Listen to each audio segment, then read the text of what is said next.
month, when the Supreme Court struck down Section 4 of the Voting Rights Act, the court opened the floodgates to a tidal wave of state-level restrictions. But the administration and activists are not standing idly by.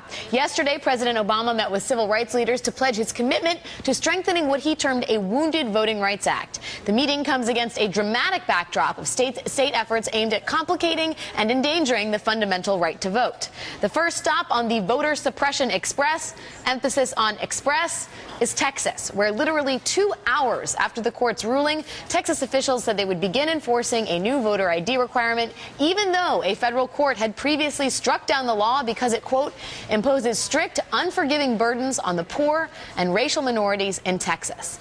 In response, last week, Attorney General Eric Holder announced that the Justice Department would challenge voting rights laws around the country, and its first move would be against Texas. Today, I am announcing that the Justice Department will ask a federal court in Texas to subject the state of Texas to a pre-clearance regime similar to the one required by Section 5 of the Voting Rights Act. But like a game of whack-a-mole or a zombie epidemic, as soon as you get one, another one pops up. The feds may be messing with Texas, but voter suppression continues to spread across the country. Last week, North Carolina passed one of the most restrictive voter suppression bills in the nation.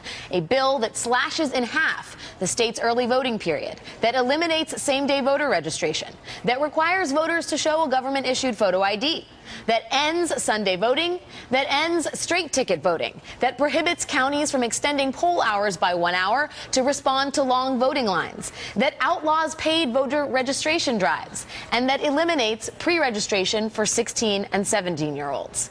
With so many outrageous restrictions, even the state's own governor can't keep track of them. On Friday, a few minutes after he announced he would be signing the voter ID bill into law, Governor McCrory admitted that he wasn't exactly sure what he would be signing into law. I don't know enough. I'm sorry, I haven't seen that part of the bill. Unbelievable, Ari.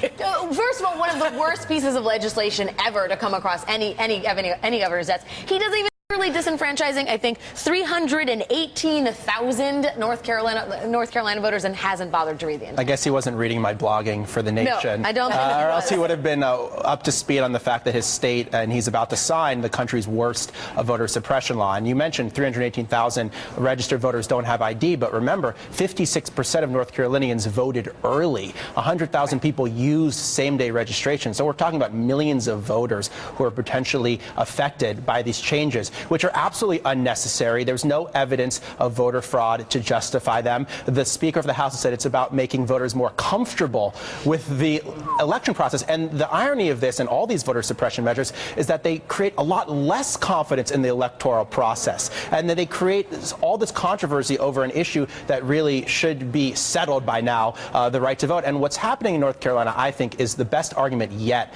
that John Roberts was completely wrong when he said that voter discrimination is a thing of the past. You know, Melissa, it's you know, there's always a spin, right? There's always some way that conservatives or Democrats manage to spin legislation. I don't see where the spin is on this. When you are literally making it hard for people to vote on Sunday, to vote early, to exercise their democratic right, and you know, when you look at what's happening in North Carolina, the fact that it may serve as a model for other states to enact their own voter suppression. Not may, will. Like, guaranteed that's what's happening here. So, I keep thinking that there's sort of three different kinds of wrongs. One is that North Carolina was particularly good on voting, right? And so they had been working quite hard to affirmatively further the capacity for people to vote, to spread and open the franchise. That's why you end up with things like long early voting and Sunday voting and pre-registration for 17-year-olds. So part of it is they're rolling back the things they had done to move progressively forward as a state.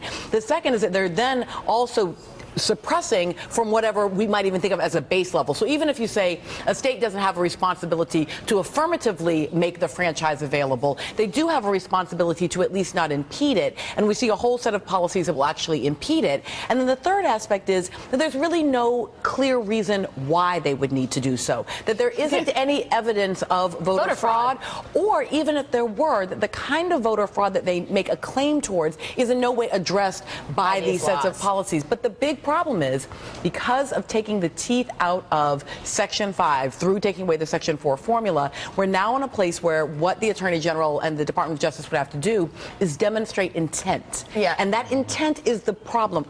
There's no problem with impact. We know it has a disparate impact on some communities, but the question is, in the hearts of the legislators, were they feeling in their hearts that they wanted to remove certain types of voters, protected classes of voters, from the polls? And that's why it's so important that Congress needs to do something. And we talked about the DOA Congress, the AWOL Congress, but I mean, there has been a long bipartisan consensus in Congress on the Voting Rights Act to protect voting rights. Congress has been the one who's reauthorized the Voting Rights Act 4 times, and each time the legislation was strengthened going forward. So if Congress does nothing, the Justice Department has very few tools in its arsenal. People are saying, well, they can use the existing provisions of the Voting Rights Act. Those are important, but those are nothing compared to what Section 5 of the Voting Rights Act did. But on some level, I mean, there is obviously political calculation behind this decision. The kinds of voters who are targeted through this tend to be older, poorer, vote Democratic, and in some cases younger, but either ends of the spectrum.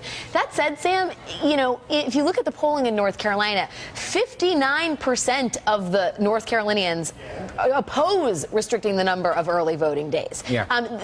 There is 56% of North Carolinians voted early in 2012. This will affect both Democrats and Republicans. You can no longer have straight ticket voting. I mean, that is going to hurt the Republican Party. Well, first of all, I'm surprised because Offset, you said we need to have a more uplifting conversation. Exactly. One of the more depressing ones. Secondly, you're absolutely right. I'm glad you made that point. Thank you. We'll be running the footage. I'm going to be very uplifting. But they're shooting yak in North Carolina. That's the uplifting I do part. believe that sometimes, and I'm not saying we shouldn't dismiss the ramifications of this, but sometimes they can be overstated. It will affect Republicans, not as much as Democrats, obviously, but it will. And secondly, one of the sort of sub-stories of the 2012 elections was that this was a huge motivator for people, especially in urban centers, where they felt like they were being unnecessarily and unfairly targeted. It got them out to vote in a lot higher numbers. Finally, I would say this to Ari's point.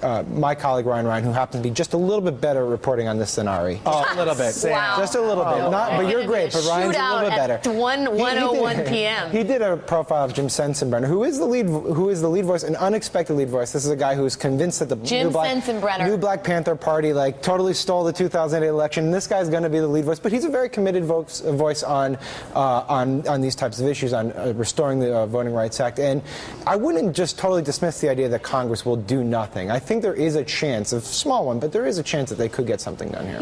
Okay, before we go to Congress, I want to point out these gerrymandered districts, Mark, because it is unbelievable. I think we have a whole audio-visual slideshow. Look at this. The gray area represents the district. Now, natural? That literally, they're Rorschach blot tests. I mean, what has happened to this country in terms of voting districts is unbelievable. And I will say these are both Democratic and Republican. But when you have states carved up like that. Well, right. And you also can point to a 50-50 poll in North Carolina, which you can also throw out the window when you look at these districts, because this is clearly a base play on this is the conservative Republicans on the part of the governor. I mean, that is what's driving this clearly, and any consensus on the issue is completely irrelevant. But I do think, to Sam's point, I would ask what you guys think of this. In terms of Congress, Eric Cantor has at least made overtures in and around needing to do something about the Voting Rights Act. Tomorrow there's going to be a march commemorating, I believe, the 50th anniversary of the March on Washington. Speaker Boehner will be participating, and sure, some of that is just sort of optics. But to say you don't think we need to do anything about minority disenfranchisement vis-a-vis these voter suppression laws, I don't think that's a place Republicans, even in Congress, necessarily want. Well, and I think you got to move Republicans from rhetoric to action on this issue. And they keep saying we need a strong Voting Rights Act. Eric Cantor has said it. Jim Sensenbrenner, the former chair of the House Judiciary Committee, has said it very loudly. The question is, where's the political pressure going to come from? You're going to need a sustained campaign, I think, possibly for many different election cycles, certainly probably a few different election cycles, to get Congress to move on this issue. Because if they're not going to move on an issue as big as immigration reform, with so many players on the Republican side for immigration, how are they going to move on the Voting Rights Act? So the need is there for them to move. The question is, what is the pressure strategy to get them to move? Well, I think the president's and Attorney General Holder's work on this is important in terms of keeping that conversation going. And I will say, Melissa, I don't know if I'm extrapolating too much, but the president sort of wading into the issue of race, as he did a few weeks ago, now sort of laying out a progressive vision, talking about inequality and mobility in this country. I mean, in terms of the conversation in and around disenfranchisement, I do think we're seeing a different chapter in his presidency. Yeah, it's almost like he noticed that he's never going to have to stand for election again, right? Yeah. And that in the end, I'm sure he noticed. Yeah, right. And that in the end, this is this moment. The other thing is, I mean, I do want to say, because I think your point about being depressing is important, that every time we tell this North Carolina story, we need to simultaneously tell the story of the Moral Mondays movement that has been there in the state capitol for 13 weeks. It is now apparently going to be following some of these legislators back to their home districts.